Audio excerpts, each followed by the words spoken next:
साली पूरी घरवाली। लालच किस हद तक आदमी पर हावी होता है, आइए देखते हैं।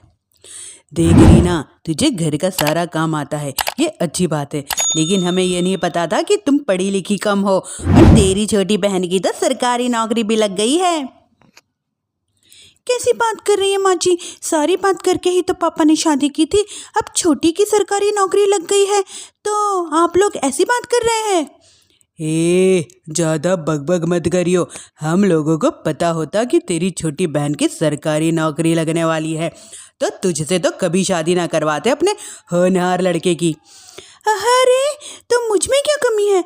लेकिन वैसे भी आप लोगों ने उस वक्त कहा था कि आप लोगों को घरेलू लड़की चाहिए। तभी पति सुरेश आ जाता है। देख रीना, 100 की सीधी एक बात बता देता हूँ, तू जा और अपनी बहन को बोल कि उसे यहाँ रहकर अपनी कमाई हम लोगों को देनी होगी जब तक हमारे सारे कर्जे उतर नहीं जाते, नहीं तो तू अपना बोरिया बिस्तरा बांध और निकल मायके। रीना पति की बात सुनकर हैरान रह जाती है। दिमाग है भी क्या आप लोगों के पास? क्या बोले जा रहे हैं? साली को घर पर रखेंगे? अरे मोहल्ला समाज क्या कहेगा? और माना पिताजी को उसके पैसों की ज़रूरत नहीं है, लेकिन वो अपनी कमाई आप लोगों को क्यों देगी? अरे क्योंकि हम लोगों के ऊपर कर्ज है, समझी? या तो तू कमा कर ला या अपनी बहन को बोल अपनी बहन का घर बचाए और यहाँ आकर रहे। सभी मिलकर रीना को घर से निकाल देते हैं। रीना भी कहाँ जाती, मायके जाकर रोने लगती है। छोटी बहन कहती है, अरे क्या हो गया दीदी, कितना पैसा मांग रहे हैं? अरे अभी दे देते हैं ना, रो मत, अब तो मेरी नौकरी भी है। लेकिन रीना तो रोए जा रही थी। नहीं नहीं, इस बार लगता है उन लालची लोगों ने कुछ और ही डिमांड रखी है, वरना रीना इतना ना रोती। क्यों बेटी, क्या हुआ है? माँ, पिताजी इस बार जो उन्होंने मांगा है ना, वो सुनकर तो आप लोगों के पैरों के नीचे से जमीन खिसक जाएगी। ऐसा क्या मांगा है दीदी? तुझे मांगा है।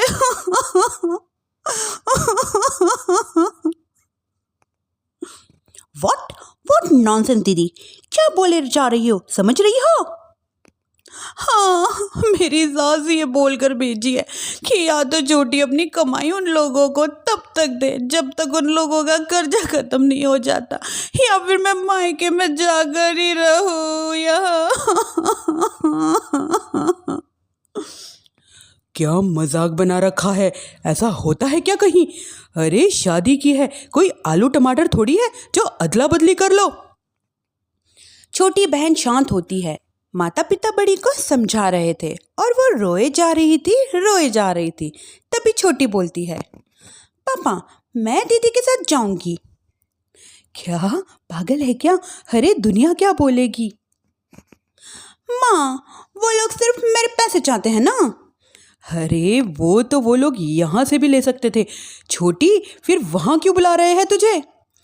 माँ, वो कह रहे थे कि हमें पता होता कि छोटी की सरकारी नौकरी लग जाएगी तो उसी से करवा देते अपने होनहार बेटे की शादी। हाँ, और मैं जैसे उस लपड़गंजू से शादी कर लेती। लपड़गंजू? अगर वो लपड़गंजू है तो मेरी शादी क्यों करवा दी? मैं नहीं जाने वाली वापस। अरे क्योंकि तू बेवकूफ़ है, तुझे जवाब देना नहीं आता। चल मेरे साथ। उन लोगों को लगता है ना साली पूरी घरवाली है, तो अब देख साली का जलवा। और शादीशुदा बेटी को पिता भी कितना घर पर बैठाते। उसके ससुराल जाते हैं दोनों बेटियों के साथ। आइए आइए, ले आए अपनी कमाओ बेटी, ये अच्छा किया। समझदार आदमी की पहचान यही होती है। मुझसे बात करिए ना, मैं आ रही हूँ इस घर में रहने, तो मेरी कुछ शर्तें रहेगी। अरे वाह जी वाह, बहन के ससुराल में भी शर्त? अरे और क्या, आप लोगों को मेरे पैसे चाहिए, दीदी घर का काम करेगी, इतना सब मिल रहा है। वैसे आप तो जानती है बाजार में बिना शर्त के एक पॉलिसी भी नहीं मिलते हैं। हाँ बात तो ये सही बोल रही है, सरकारी नौकरी वाली लड़कियां ऐसे नहीं मिलती। हाँ ठीक है। अच्छा बोल छोटी बहू, क्या शर्त है तुम्हारी? मैं कोई काम नहीं करूँगी। कैसी बात कर रही है छोटी बहू? तुम नौकरी करोगी और लाखों कमाओगी या घर का काम करोगी? घर के कामों के लिए है ना बड़ी बहू। दूसरी शर्त, मुझसे कोई बदतमीजी से या ऊंची आवाज में बात नहीं करेगा। अरे कैसी बात कर रही हो तुम तो ख्वाबों की रानी हो। शट अप जीजाजी, साली से मजाक करना अलग बात है, लेकिन याद रहे साली बहन होती है बीवी की, और बीवी की बहन यानी आपकी बहन।